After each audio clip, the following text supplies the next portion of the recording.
বৈরী আবহাওয়ার কারণে সাগরে ঠিকমতো জাল ফেলতে পারছেন না জেলেরা, তাই ভরা মৌসুমেও মিলছে না প্রত্যাশিত ইলিশ। ফলে পর্যাপ্ত সরবরাহের অভাবে অতি উচ্চ মূল্যে বিক্রি হচ্ছে জাতীয় এই মাছ। আকারভেদে যা পাওয়া যাচ্ছে কেজি প্রতি ১.৫ থেকে ৩,০০০ টাকায়।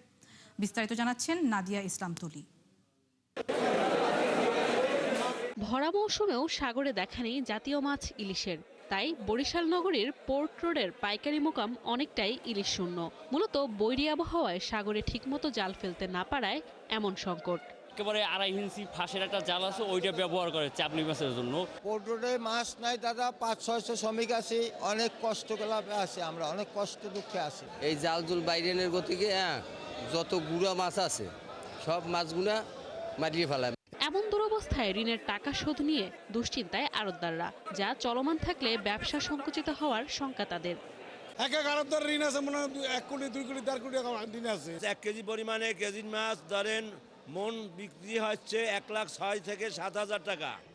আর যেটা মনে করেন এলসি ৭৫০-৮০০ গ্রাম সাইজ, ওটা বিক্রি হয়ে যাচ্ছে ৯৪, ৯৫, ৯৬,০০০ টাকা মন। এদিকে তীব্র সংকটে অতি উচ্চ মূল্যে বিক্রি হচ্ছে জাতীয় এই মাছ।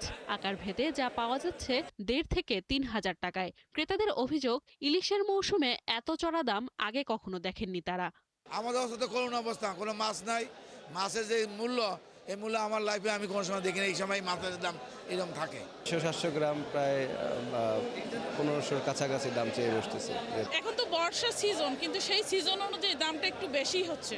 তৃতীয় শ্রেণী কর্মচারী হিসেবে আমাদের যে স্যালারি, এর থেকে ইলিশ মাছ খাওয়াটা আমাদের সোনার হরিণের মতো মনে হয়।